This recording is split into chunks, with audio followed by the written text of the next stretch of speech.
Teşekkür ediyorum Sayın Başkan. Çok değerli bakanlar, kıymetli katılımcılar, sizleri saygıyla selamlıyorum.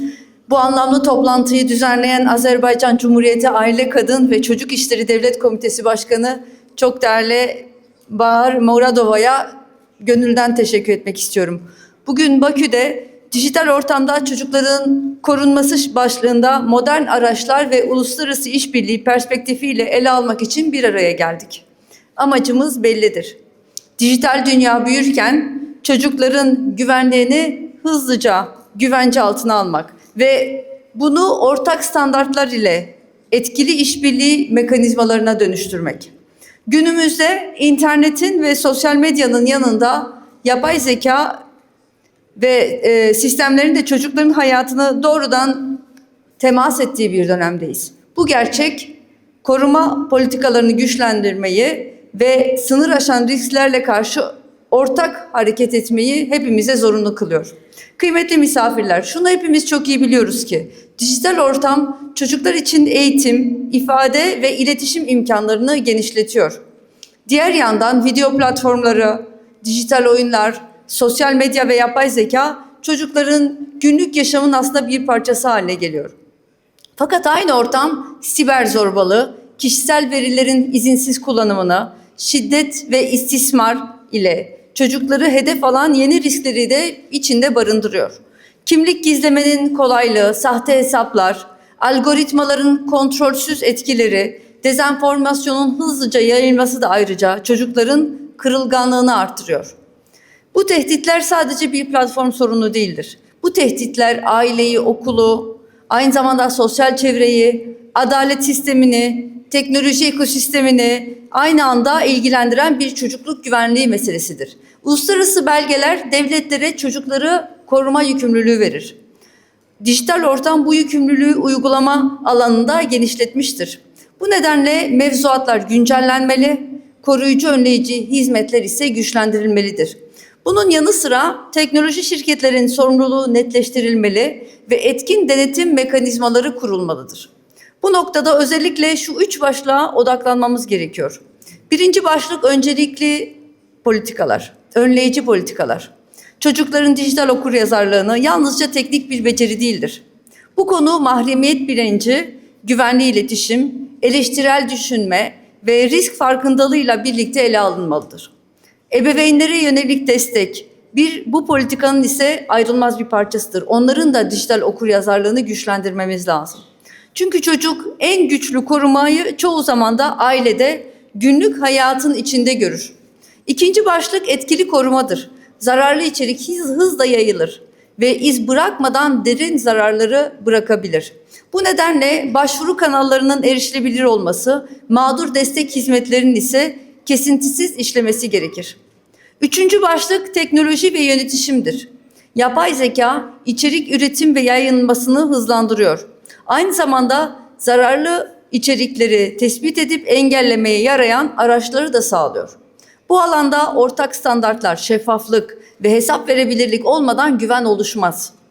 Platformlar çocuk güvenliğini en başta tasarıma dahil etmeli. Risk analizi yapmalı ve veri işlerken çocukların hassasiyetini temel olarak ele almalı. Kamu kurumları, akademi, sivil toplum, özel sektör arasında işbirliği modeli kurmak bu nedenle çok önemli. Kıymetli misafirler, biz Türkiye olarak çocuk koruma sistemimizi sahadaki ihtiyaca dayalı hizmetlerle ve kurumlar arası koordinasyonla yürütüyoruz.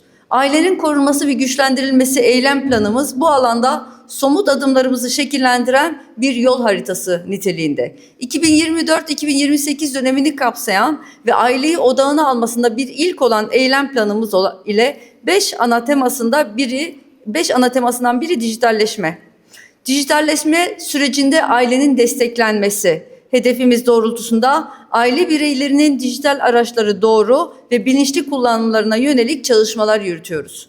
Aile odaklı iletişim stratejileri, farkındalık kampanyaları ve çocuk dostu içeriklerin yaygınlaştırılması ise eylem planımızın temel hedeflerini oluşturuyor.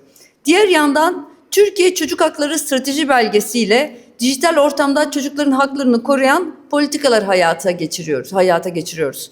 Ayrıca çocuk için dost uygulamalarıyla yani Duy ihbar platformuyla çocuklar için güvenli bir dijital alan oluşturuyoruz. Sosyal medya çalışma grubumuzda 7/24 sosyal medyada zararlı içerikleri tespit ediyoruz ve gerekli müdahaleleri anında yapıyoruz. Sayın Cumhurbaşkanımızın takdirleriyle ilan ettiğimiz 2025 aile yılında dijital dünyada aileyi koruyan ve güçlendiren çalışmalarımıza hız kazandırdık. Türkiye'nin dört bir yanında dijital detoks kamplarını sadece çocuklarla değil ailelerle beraber yapıyoruz. Ve bunu da bilinçli teknoloji kullanımına da teşvik ediyoruz. Bugün 81 ilimizde 46.996 üyeye ulaşan çocuk hakları komitelerimizle çocuklarımızın hak ve sorumluluklarını bilincinde bireyler olarak yetişmelerini destekliyoruz. Çocuk katılımı konusunda rol model ülke olarak 26. Çocuk Forumu'nu geçtiğimiz ay dijital dünyada çocuk hakları temasıyla gerçekleştirdik. Çocuklarımız dijital dünya konusunda hem yaşadıkları hem de beklentilerine yola çıkarak 17 maddelik bir bildiri hazırladılar. Bildirilerinde güvenli internetten sosyal medya kültürüne, aile desteğinden uluslararası işbirliğine kadar pek çok detay yer alıyor. Öte yandan dijital dünyada çocuk hakları sözleşmesiyle çocukların dijital haklarının korunmasında ulusal ve uluslararası farkındalığı öncülük ediyoruz. Bu alandaki çalışmalarımızı daha sistematik ve kapsayıcı politika adımlarla sürdüreceğiz. Bu kapsamda 2025-2028 dijital dünyada çocukların güçlendirilmesine yönelik eylem planımızı geçtiğimiz hafta kamuoyuyla paylaştık. Böylelikle çocuklarımızın dijital ortamlarda daha güvenli ve bilinçli şekilde yer almasını sağlıyoruz. Ayrıca çocukların dijital güvenliğini desteklemek üzere Çocuklar Güvende ve ayrıca uygulamasını dijital aplikasyonunu da hayata geçirdik. Ve bu platformla çocuklara ve ailelerine güvenli içerik ve rehberlik hizmetlerini tek çatı altında sunuyoruz. Kıymetli misafirler, biz çocuklarımıza daha güvenli bir dijital dünya sunmak istiyoruz. Son dönemde dünyada yapılan internet düzenlemelerinde sınırsız özgürlük anlayışından platformların sorumluluğunu esas alan bir yaklaşıma doğru değişiyor. Çünkü sosyal medya artık sadece bir iletişim aracı değil, çocukların psikososyal gelişimini yönlendiren güçlü bir yapı haline geldi. Bu anlamda bugün birçok ülke çocukları dijital ortamlardan risklerinden korumak için ciddi tedbirler alıyor. Avustralya'da 16 yaşın altında olan çocukların sosyal medyaya erişimi bu ay başında yasaklandı. Benzer bir yasağın İngiltere'de de getirilmesi tartışılıyor. Fransa'da ise 15, İtalya'da 14, Danimarka ve Belçika'da ise 13 yaşından küçük çocuklar ebeveyn izni olmadan hesap açamıyor. Bu alanda ülkemize özgü bir modeli de biz de uzun zamandır çalışıyoruz. Çocuklarla, ailelerle, sosyal medya platformlarıyla, ayrıca sivil toplum kuruluşlarıyla sık sık bir araya geliyoruz. Yürüttüğümüz çalışmalar neticesinde dijital medya ve oyun platformlarına dair yasal bir düzenleme yapılmasının elzem olduğunu gördük. Türkiye olarak dijital medya ve oyun platformlarına dair düzenleyici ve denetleyici bir yasal düzenlemenin yakın zamanda hayata geçirmesini burada ifade etmek istiyorum. Kıymetli katılımcılar, bizler çocuklarımızın dijital dünyanın sunduğu fırsatlardan yararlanırken onların ruhunu, zihnini ve kimliğini korumakla da ayrıca yükümlüyüz. Çocuklarımızın hayallerini algoritmalara, değerlerini sahte ideallere, güzelliklerini filtrelere teslim edemeyiz.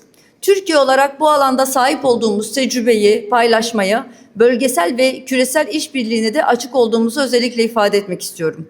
Bu toplantının ortak sorumluluğu somut işbirliğine dönüştüren bir dönüm noktasına olmasını diliyorum. Toplantıya ev sahipliği yapan Azerbaycan'a ve özellikle kıymetli Bahar Hanım'a ve tüm ekibine ve katkı sunan herkese, tüm katılımcılarımıza teşekkür ediyorum. Sizleri saygıyla selamlıyorum.